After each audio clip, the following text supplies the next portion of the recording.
And then I was thinking about mania in terms of post-traumatic growth. So, in my experience, I experienced psychosis, which is very traumatic, and dissociation, depression, all of this is trauma. And then out of that comes a mania, which could be seen as post-traumatic growth if psychosis, dissociation, and depression are seen as trauma, as being in a traumatized state, as processing old trauma, as reliving it, re-experiencing it, and having it mess up the executive function. And then there's a post-traumatic growth after that. So I'm not saying it necessarily is post-traumatic growth, but if one is seeing that psychosis and dissociation have to do with trauma, and it is traumatic, and psychosis is very traumatic, in terms of the pendulum swing, mania could be a bigger post-traumatic growth than what is typically seen, and that is one of the reasons why so many ecstatic traits come out of it. So it's almost like going into trauma and then having a big post-traumatic growth, going into trauma having a big post-traumatic growth, versus some people who are going along their lives and then maybe have a trauma and then have post-traumatic growth, and then they normalize and even out, and they don't necessarily have post-traumatic growth again. Whereas in bipolar, it seems like that cycle keeps repeating.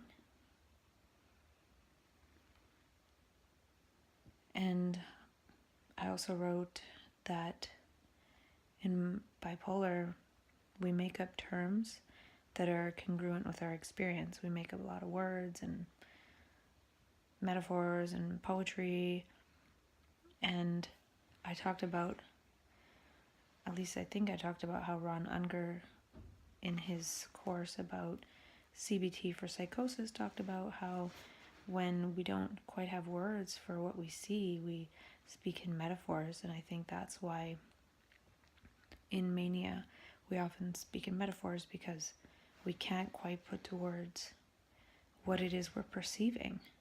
So we can say it's like, it's as, but we can't really quite say what it is. And one of the reasons we can't, too, is because other people can't see it and experience it, so we haven't really made words to point to that reality, made congruent words. So in bipolar, we often make up terms that are congruent with experience, as well as speak in metaphors and poetry. So, for example, whoever created the word chillax, why don't you chillax? Which is chill and relax, but it has a little bit different connotation than chill or relax. Somebody put it together. So people do have a tendency to do this, make up new words that are a bit more congruent to a certain experience or meaning. But with bipolar people, we do this a lot more. So we have this process augmented and we create new words at a much greater frequency, but I think it's because we're perceiving something new. So if there was a new item created in the world, somebody would give it a name. Nobody creates something and doesn't name it. So then when we're perceiving something really subtle, practically unseen, we would create a new word for it. So, for example, I heard that in some indigenous cultures that live in snowy areas, they have like 10 or 20 words for snow, whereas we call it snow. We might call it powder versus packed, which relates to skiing and snowboarding, but we don't have that many words for snow. But because they perceive more and more subtleties about the snow, because they're in contact with it so much, So I feel like in bipolar, we're in contact with this unseen dimension, and we're in contact with it so much and so deeply that we can't help but try to create words to describe it, so then others can see it too. So the cultures with 20 words for snow, the people that understand that culture and live in it would understand what each word for snow points to, something different. So, and that's the other thing, we see that the current vocabulary isn't adequate enough to describe this new way of experiencing. And in a point I made before, the new way of experiencing is not having any beliefs. And the thing is that gets confusing, is we can operate with no beliefs for a certain period of time, but then when believing starts coming back online, it gets really confusing, because I think at first it's mixed with believing, and then since the real state is more creating how the world works for us versus believing how it works, which is a static thing, when we're not able to move so quickly and sharply and fluidly, that we start believing something, making it static, and then superimposing it on reality, that's when it gets confusing. But that process is what reinitiates for us, for our brain to start working in terms of belief, which is a lot slower, because it involves remembering from the past, either explicitly or implicitly in the process of perception, perceiving and superimposing that belief, which happens so fast we don't even know that we're doing it. And we don't know that we got that from the past or somebody else.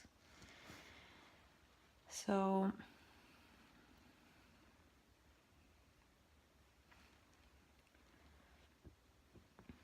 and then I made a note to write a book about what it's like to perceive as a bipolar person, not about behavior.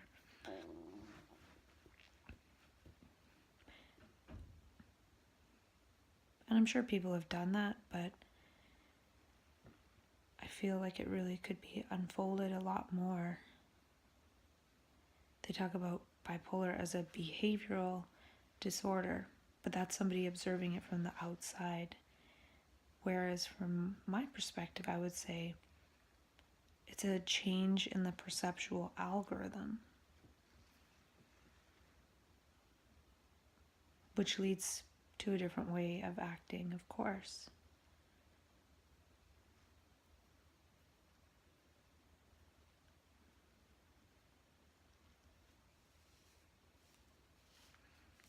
And then I wrote down that psychosis is more powerful for processing repressed information than bad moods. And psychosis and dissociation eventually go to bad moods. And the reason I wrote that is because in my recent crisis, I didn't really have that much psychosis. And in the past, that's been more of the prominent feature of when I have a crisis. So I was wondering if my bipolar disorder with psychotic features is waning. And what I had more this last crisis was bad moods. And I couldn't control it. I was grumpy, I was sad, I was all bad moods. And it wasn't fun to be in a bad mood and not be able to really change it, except act it out in projecting on others around me or internalizing it. I feel like the times that I've had really powerful psychotic experiences, the experience has been a lot quicker. And that's why I wrote psychosis is more powerful for processing repressed information than bad moods. and not necessarily consciously processing it, like thinking it through. It's like having a super bad dream, and dreams help to process information that we're sort of unaware of. I feel psychosis does the same sort of thing, but it's not rational. So, for example, I'll have a really intense psychosis for 3 days. Things don't make sense, crazy stuff going on in my brain, laying there, experiencing the craziness. Then it's over, then I taper off the extra antipsychotics, and then I kind of just go on with it. And some of the times I don't even experience depression. I think I have once or twice. But most of the time it's a powerful psychosis, and then I kind of get on with it. Whereas this time I didn't really have much of a psychosis, but I had all this depression and bad moods and suicidalness. So I feel like I was experiencing more of what it's like to be more, I don't know, classically bipolar, which is up and down mood, whereas mine is probably hypomania-ish, psychosis, a little bit down, but not up and down and being moody all the time. I'm usually perfectly fine, psychotic for a while, but I didn't really experience moods and projecting that on people. And I think that's worse. I think I'd rather have a short psychosis than this long drawn out drama with people. It wasn't fun at all, and psychosis isn't fun either, but at least it makes no sense, and then it's over. And then it can just be forgotten about. Whereas the bad moods, it's like, ooh, it just bad interactions, bad everything that just leaves a bad taste in everyone's mouth. So I think, and I wrote that psychotic features lower over time as one gets good at not believing them. So I've gotten really good at not believing anything psychosis related. So I think it might not even bother to come up as much anymore because I don't believe it anyway. Because there has to be some level of believing it or buying into it to even have it arise, because it's energized by fear. And part of the fear is in believing it. So I feel like by dismantling the belief around it, it dismantles the fear and then prevents it from popping up.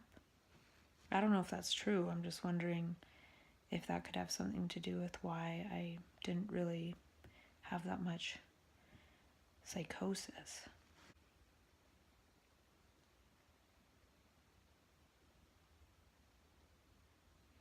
And I also wrote, we go into unknown territories of human potential to see that we potentiate our beliefs.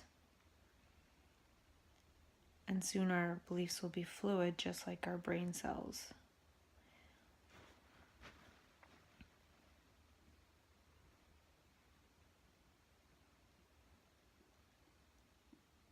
And the pendulum swing and feeling higher highs and lower lows than normal people.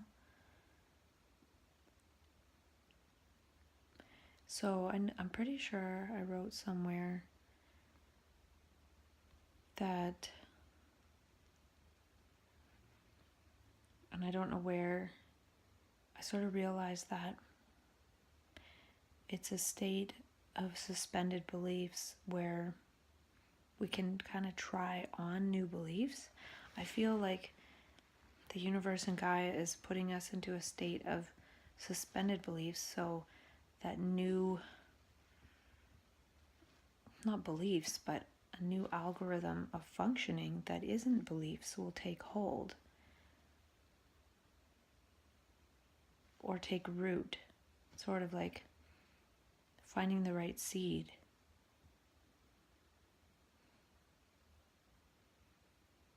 And then if that takes root in some, then it will spread to others. I don't know, it's kind of complicated. And then I compared my little thinking that having laryngitis could have something to do with singing better to a doctor making the connection to or of hand washing and women dying at childbirth as necessary, and that took like 100 years for people to adopt. And then once they did, women stopped dying. So it was seen as crazy, so no one believed it, but we don't know. But then with what I've said before, it could be also that we can individually create our own beliefs.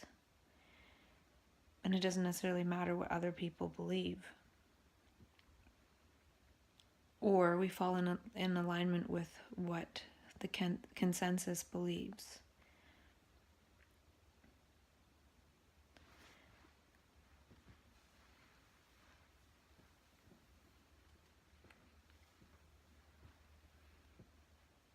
And I think part of the trouble is we're programmed to believe what we're told and not find out for ourselves in general.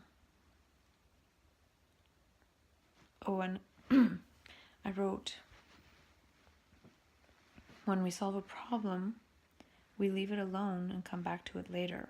Not all the time, but sometimes. And this other state of consciousness, which I've called map consciousness before, it's sort of like solving a problem. So we go into this mania state of consciousness to solve a problem. And we're not able to solve it when we're there. We're not able to solve this new way of being. We're not able to figure it out. We're not able to stay in that ecstasy. And then we fall out of it. But then we go back to it later. So most often people go back into that state at another time. So I feel like the human being will always go back to that state of trying to resolve human problems, its own personal problems, the world's problems. That's what we try to do when we go into that state, even if it's confused and sort of sideways. The funny thing is that when we're in that state, we often feel like we have to save the world, we're on a mission to save the world, and we might have some ridiculously silly scheme, yet we actually believe it's going to help the world, or it's meant to help the world. But really what that could be pointing to metaphorically and what we're believing, because we're still sort of stuck with that sense of believing something, it could really be trying to tell us that this is a problem-solving state, that we're trying to solve a problem. The brain is, not us personally, the human brain, because we all share the same collective content of consciousness. If I say something, someone else knows what it is, because we all share in that consciousness.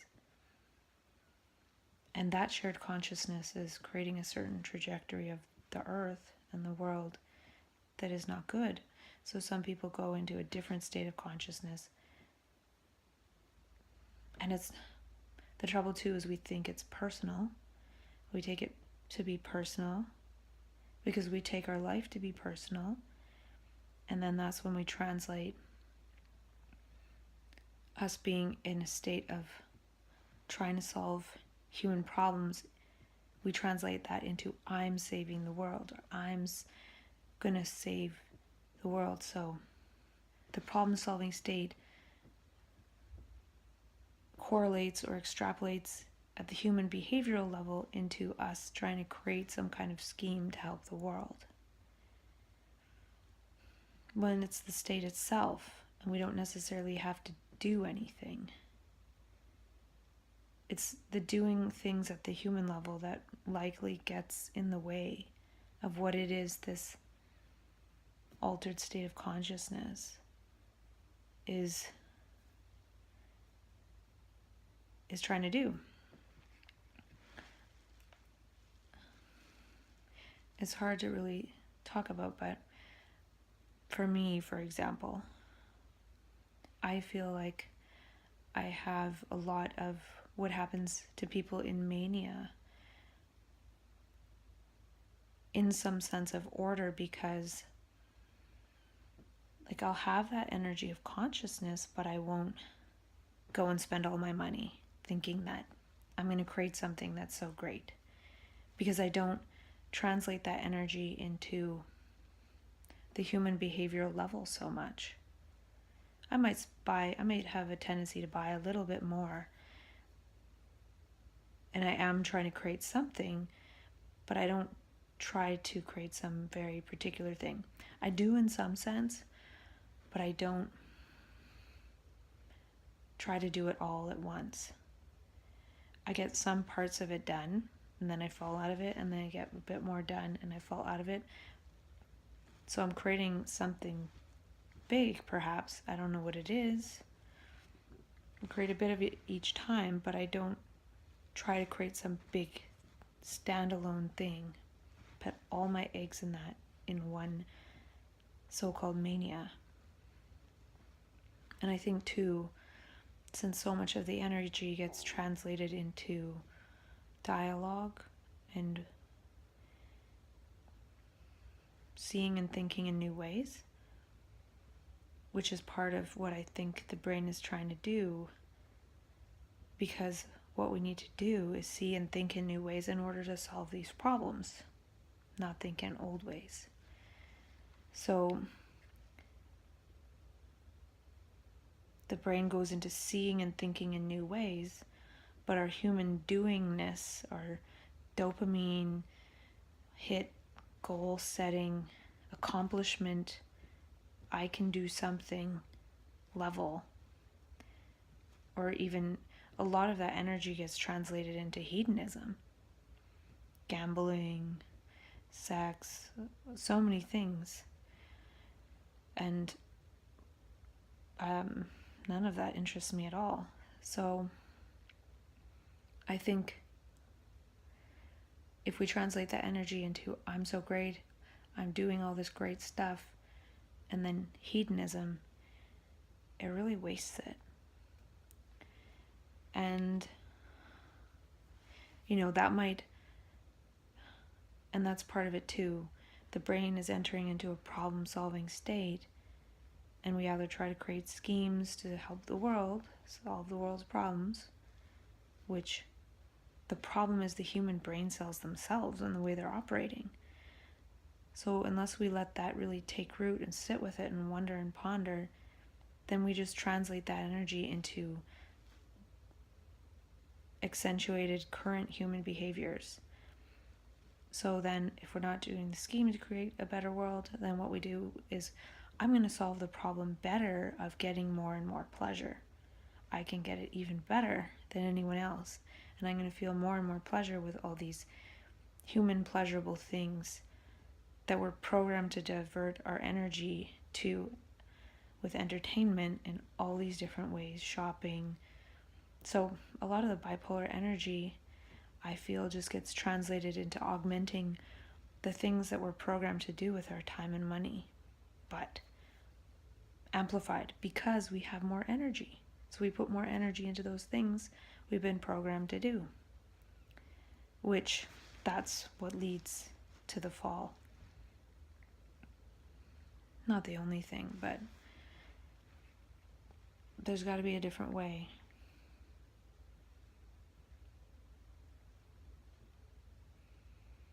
Can we stay with the energy to allow it to work in the brain and not do stuff? And then I wrote, last night when I was falling asleep, I realized that the current operation of the human brain, pleasure more, cannot be sustained by the earth. Well, duh. The current human belief structure cannot be maintained. So it's our belief structure that underlies this more pleasure, blah, blah, blah. So what is happening when people go into altered states is that they are in a state where those beliefs are suspended and new ones can be tried out to see if something works or takes root. A new human being with new belief structure is necessary. or perhaps no belief superimposed upon what is, but seeing what is and acting. And then I wrote, whatever we do with technology sets an intention with the universe of what we want to do ourselves. So that could be related in a way to what I was saying, in that we have an idea and then we create a rocket ship because we want to go into space. And then we do that as a humanity, and then it's telling the brain cells they want to go into space. So some people do kind of go into space.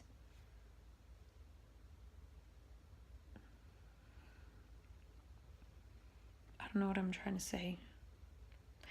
I guess in a way, how much human energy and consciousness and brain capacity it takes, accumulating that all into one equation and calculating it. That's a lot of energy to create that rocket to send somebody into space. But imagine if that same amount of energy was put into inner space. What might we be able to do without creating any kind of external representation of that desire? And then when I was saying that just now, I was think of the technology that scientists and anthropologists and whoever says that the Mayans and the ancient cultures must have had in order to create some of the things that they did. Or, they lived in these beautiful structures, but there wasn't much there. But maybe they didn't need much because they could have any experience inwardly that they ever wanted. But then something shifted at some point, and we wanted to create all those on the outside. And so now, instead of being humans on the earth and the earth doing its thing and all that energy, and humans living quite inwardly rich, now we've switched, and all of that we've tried to create outward manifestations of, and thus we are stripping the earth of all its resources and ruining the whole biosphere. And I think as this happens more and more of us are going to be depressed and psychotic and inwardly very barren. And then at some point we'll make the switch back and go inward. The earth will replenish itself, blah, blah, blah. I don't know, I'm just making all this stuff up because that's what my brain is doing right now. And yeah, and then I wrote some possibilities for writing blog posts. And yeah, so my brain is back operating that other way. Wanted to talk to myself about this stuff, and now I have, and I have other stuff